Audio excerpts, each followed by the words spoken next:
आप सबों को जय मसीह की परमेश्वर का धन्यवाद हो। परमेश्वर पिता ने बीते एक सप्ताह भर संभाला और आज की इस पुनरुत्थान की सुबह फिर से परमेश्वर ने ये अवसर दिया ताकि हम परमेश्वर के वचन को आप तक पहुंचा सके।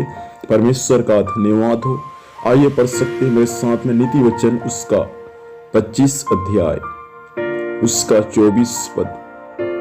यह ऐसा लिखा है, लंबे चौड़े घर में झगड़ालू पत्नी के संग रहने से छत के कोने पर रहना उत्तम है।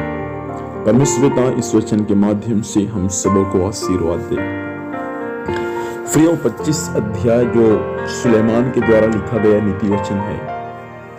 हेडिंग में ऐसा लिखा हुआ है, राजा सुलेमान के अन्य नीति वचन। सुलेमान नीति वचन को लिखा और अन्य लोगों ने मिलकर नीति वचन को लिखा, लेकिन सुलेमान जो नीति वचन को लिखा, बुद्धि की बातें, ज्ञान की बातें, दिनचर्या में कैसे जीना है, क्या करना है, क्या नहीं करना है, परिवार में कैसे रहना है, इन सब बातों को सुलेमान लिखा।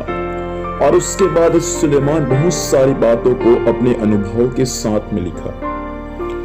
सुलेमान के बारे में परमेश्वर के वचन में ऐसा लिखा हुआ है, सुलेमान का टोटल 1000 पत्नियां था। रखेल और इसके पत्नी को मिलाकर 700 रखेल, 300 पत्नियां या 300 पत्नियां, 700 रखेल, ऐसे सुलेमान का था। मतलब टोटल 1000 पत्नियां सुलेमान का था। और वही सुलेमान जो राजा था, राजमहल में रहता था, उसके पत्नी, उसके बच्चे, सब लोग ऐसो आराम का जीवन जीते थे। लेकिन सुलेमान कहता है कि 24 पद में, लंबे चौड़े घर में। सुलेमान का घर छोटा नहीं था। सोचो 1000 पत्नी है तो उनके बच्चे कितना होंगे और घर कितना बड़ा होगा। सुलेमान कहता लंबे चौड़े घर में। सुलेमान का घर छोटा नहीं था, लेकिन सुलेमान का घर लंबा चौड़ा था। और आगे लिखा है, लंबे चौड़े घर में झगड़ालू पत्नी के संग रहने से। किसके संग? झगड़ालू पत्नी।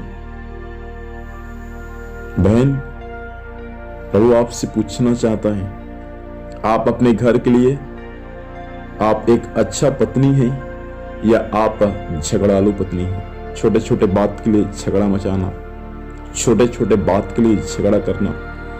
वचन में लिखा है इसी का 8 पद में, झगड़ा करने में बहन जल्दी नहीं करना, क्योंकि अंत में आपका पड़ोसी आपके मुंह को काला करेगा और आप कुछ भी नहीं कर सकते। उसका 8 पद में लिखा है, आप लोग पढ़िएगा उसको। यहां लिखा है, लंबे चौड़े घर में झगड़ालू पत्नी के संग रहने से अच्छा है छत के कोने में चुपचाप बैठे रहना। देखो, झगड़ालू पत्नी के संग रहने से अच्छा है, बोलते हैं सुलेमान, छत के कोने में चुपचाप बैठे रहना। सुलेमान ऐसे ही नहीं लिखा, सुलेमान अनुभव के साथ में लिखा। इतना सारा पत्नी, सब पत्नी एक बराबर थोड़ी रहेंगे, कोई झगड़ा करने वाली पत्नी भी होगा, इसीलिए तो सुलेमान ऐसा लिखा। हालेलुया। हो सकता है कोई झगड़ा करने वाला पत्नी होगा, इसीलिए सुलेमान ऐसा लिखा कि झगड़ालू पत्नी के संग रहने से अच्छा है छत के कोने में चुपचाप बैठे रहना। बहन लोग, मैं आपसे कहना चाहूंगा, आप झगड़ालू पत्नी ना बने, आप एक अच्छा पत्नी बने, अतिथि सत्कार करने वाला पत्नी बने, एक आदर्श पत्नी बने, एक नमूना पत्नी बने, एक दूसरों के लिए एक आदर्श का कारण ठहरे।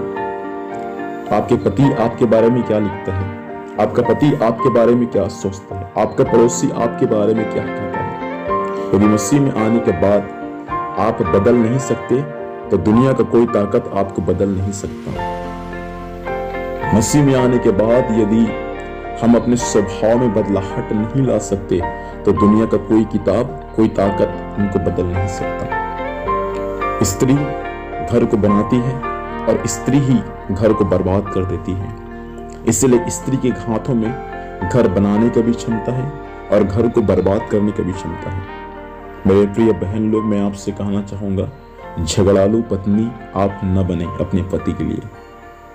अपने पति के लिए आप सिर दर्द न बने, एक वफादार, विश्वास योग्य पत्नी बने और नम्र और दीन पत्नी बने। सुलेमान के समान आपके पति को भी ऐसा कहना ना पड़ जाए दूसरों के पास में, लंबे चौड़े घर में रहने से अच्छा है भाई छत के कोने पर रहना।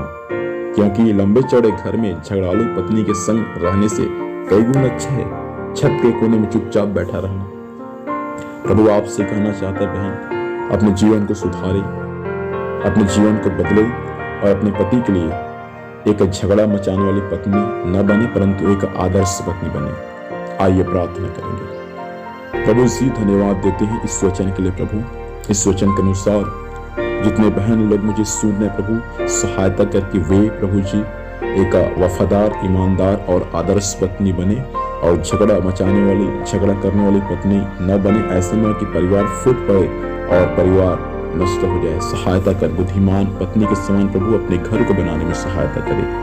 धन्यवाद खुदावन, आपने सचमुच ऐसा ही कर दिया है राजा। यीशु के नाम से पिता सब आशीष को मांगते हैं, आमीन। खुदावन हम सबों को आशीर्वाद दे, सबों को जय मसीह की। Praise the Lord.